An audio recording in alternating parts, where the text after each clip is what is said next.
ഇപ്പോൾ നിങ്ങളോട് യൂണിവേഴ്സിന് തരാനുള്ള പ്രധാന സന്ദേശം, നിങ്ങളുടെ ജീവിതത്തിലെ തടസ്സങ്ങൾ മാറി മുന്നോട്ട് പോവാൻ എന്ത് ചെയ്യണം, എന്ത് ആക്ഷൻ എടുക്കണം എന്നാണ് യൂണിവേഴ്സിനോട് ചോദിക്കുന്നത്. നിങ്ങളുടെ ഭാഗത്തുനിന്ന് എന്ത് ആക്ഷനാണെന്നുള്ള അഡ്വൈസ് യൂണിവേഴ്സ് തരുന്നു. നോക്കാം.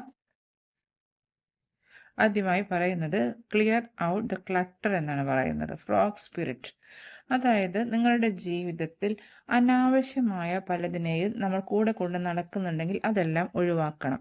പഴയ ബന്ധങ്ങളെക്കുറിച്ചുള്ള അനാവശ്യമായ ചിന്തകൾ, അനാവശ്യമായ ഉത്കണ്ഠകൾ, അകാരണമായ ഭീതി, ഓവർ തിങ്കിങ്, അങ്ങനെ ഉള്ള നെഗറ്റീവ് ചിന്താഗതികൾ, അങ്ങനെ ഒരുപാട് കാര്യങ്ങൾ നമ്മളുടെ ഇങ്ങനെ വാരി കൂട്ടിക്കൊണ്ട് നടക്കുന്നുണ്ടാവും ഉപേക്ഷിക്കാൻ പറ്റാതെ. അത് ആദ്യം നമ്മൾ വിട്ടുകളയണം. കഴിഞ്ഞു പോയത് കഴിഞ്ഞു പോട്ടെ, നഷ്ടങ്ങളായിക്കോട്ടെ, അതെല്ലാം പുറകിൽ പിന്തള്ളി കഴിഞ്ഞു പോയതിനെക്കുറിച്ച് ഓർത്ത് വിഷമിച്ചിരുന്നിട്ട് നമുക്കൊന്നും നേടാനില്ല. അതിൽ നിന്ന് നമുക്ക് നേടാനുള്ളത് പാഠങ്ങളാണ്. എന്തുകൊണ്ട് നഷ്ടങ്ങൾ സംഭവിച്ചു, ഇനി ആ നഷ്ടങ്ങൾ സംഭവിക്കാതിരിക്കാൻ എന്ത് ചെയ്യണം, അങ്ങനെയുള്ള പാഠങ്ങളാണ് നമ്മൾ അതിൽ നിന്ന് ഉൾക്കൊള്ളേണ്ടത്. അതനുസരിച്ച് ആവശ്യമില്ലാത്തതെല്ലാം നിങ്ങളുടെ ജീവിതത്തിൽ നിന്ന് അടിച്ചു വാരി തൂത്ത് വൃത്തിയാക്കുക മുന്നോട്ട് പോകുന്നതിന്.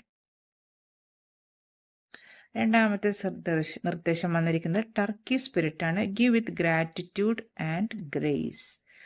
നമ്മൾക്ക് ഇതുവരെ ലഭിച്ചതിന് എല്ലാത്തിനും ദൈവത്തിനോട് അല്ലെങ്കിൽ പ്രപഞ്ചത്തിനോട് നിങ്ങൾക്ക് നന്ദി ഉണ്ടായിരിക്കണം.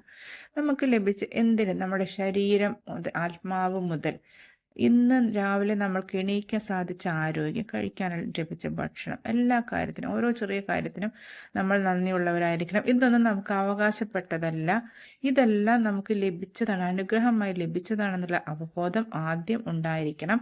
അതിനനുസരിച്ച് നന്ദിയുള്ളവരായിരിക്കണം. ഇതെല്ലാം ലഭിക്കാത്ത ഒരുപാട് പേർ വേറെയുണ്ട്. അവരെ അപേക്ഷിച്ച് നോക്കുമ്പോൾ നമ്മൾ എത്രയോ ധന്യരാണ്. അതിന് പ്രപഞ്ചത്തിനോട് നമ്മൾ നന്ദിയുള്ളവരായിരിക്കണം. മൂന്നാമത്തെ കാർഡ് വന്നിരിക്കുന്നത് തിങ്ക് ഓൺ യുവർ ഫീറ്റ് എന്നാണ് പറയുന്നത്. അതായത് വളരെ പ്രാക്ടിക്കലായിട്ട് ചിന്തിക്കുക, ബുദ്ധിപരമായിട്ട് ചിന്തിക്കുക. കുറുക്കനാണ് ആനിമൽസിൽ ഏറ്റവും കൂടുതൽ ബുദ്ധിയുള്ള ആനിമൽ എന്നാണ് പറയുക. അപ്പോൾ നിങ്ങൾ ചെയ്യേണ്ടത് വളരെ കൗശലപൂർവ്വം ചിന്തിച്ച് കാര്യങ്ങൾ പ്ലാൻ ചെയ്ത് മുന്നോട്ട് പോകണമെന്നാണ്. നിങ്ങൾക്കുള്ള വഴി പ്രപഞ്ചം കാണിക്കും. അതിൽ ഫോക്കസോട് കൂടി, ഷാർപ്പ് ഇൻ്റലിജൻസോട് കൂടി പ്രവർത്തിച്ചു കഴിഞ്ഞാൽ നിങ്ങൾക്ക് നിങ്ങളുടെ തടസ്സങ്ങളെല്ലാം മറികടന്ന് വിജയത്തിലേക്ക് എത്താൻ സാധിക്കും എന്ന് തന്നെയാണ് പറയുന്നത്. എല്ലാവർക്കും നല്ലൊരു ദിവസം ആശംസിക്കുന്നു.